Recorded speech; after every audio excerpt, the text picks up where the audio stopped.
काल उत्तम मोहिते यांचा वाढदिवस होता आणि त्यानिमित्तानं त्यांनी घरासमोरच जेवणाचा कार्यक्रम ठेवला होता.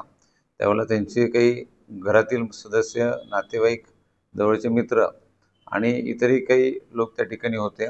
त्याच वेळेला आरोपी पण त्या ठिकाणी आलेले असल्याचं दिसतं आणि त्यानंतर ही पुढची त्यांची वादावादीची घटना झाली, ज्याच्यामध्ये स्टॅबिंग झालेलं आहे आणि आरोपीचा मृत्यू फिर्यादीच्या घरातील व्यक्तीचा मृत्यू झालेला आहे. मध्यरात्री सांगली शहर पोलीस स्टेशनच्या हद्दीत इंदिरानगर परिसरामध्ये एक खुनाची घटना घडलेली आहे, ज्यामध्ये उत्तम मोहिते नामक व्यक्तीचा खून करण्यात आलेला आहे. ही घटना मयत व्यक्तीच्या घरी घडलेली असून त्यामध्ये एकूण 8 आरोपी आहेत. या 8 आरोपींमध्ये काहींना आता पोलिसांनी संशयितांना ताब्यात घेण्याची प्रक्रिया सुरू केलेली आहे. काही आरोपींचा शोध आम्ही घेत आहोत. त्या ठिकाणी माझं सर्व नागरिकांना आव्हान असेल की कोणत्या प्रकारचे अफवा, गैरसमज त्या ठिकाणी पसरू नयेत आणि पोलिसांनी योग्य ते उपाययोजना तात्काळ सुरू केलेली आहे. गुन्हा नंबर 592/25 हा सांगली शहर पोलीस स्टेशन इथं मयताच्या नातेवाईकाच्या फिर्यादीवरून दाखल करण्यात आलेला आहे आणि याच प्रकरणामध्ये असे दिसून येते की या मारामारीची घटना चालू असताना आरोपीला सुद्धा त्या ठिकाणी स्टॅबिंग झालेला आहे, यामधील एका आरोपीला.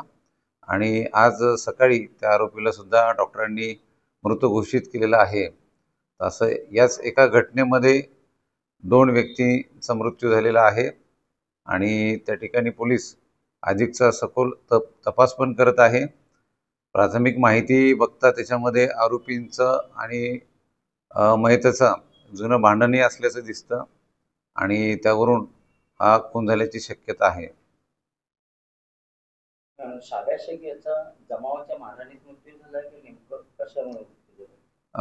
ही जसं मी आता म्हणतोय की घटना ही बऱ्यापैकी CCTV मध्येही चित्रित झालेली आहे. पोलीस त्याची सखोल माहिती पण घेत आहे, परंतु घटनास्थळावरच जो पहिला मयत आहे त्यांचा आणि आरोपीमधील जो मयत आहे, दोघांचाही मृत्यू किंवा जी स्टॅबिंगची घटना आहे ही त्याच ठिकाणी घडलेली आहे. आणि त्यानंतर पुढील उपचारासाठी जेव्हा त्यांना सांगली सिव्हिल हॉस्पिटल इथे दाखल करण्यात आलं, त्यामधील पहिले मयत उत्तम मोहिते यांचा मृत्यू डॉक्टरांनी घोषित केला आणि आज सकाळी दुसरे मयत शाहरुख शेख या व्यक्तीचाही मृत्यू डॉक्टरांनी घोषित केलेला आहे. गणेश मोरे यांचा रोल काय? नाही, आता ही सर्व तपासामध्येच सखोल माहिती समोर येईल. आत्ता सांगणं पुरेसं राहणार नाही. तरी याच्यामध्ये आणखीन आरोपी आहेत का, त्याच्या मागचा उद्देश काय आहे, हे सर्व आरोपी ताब्यात आल्यानंतरच कळेल.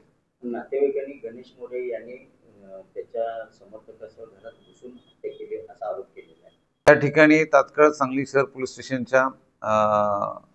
स्टेशन प्रभारींनी आपला स्टाफ पाठवला होता. ते स्वतः हजर होते.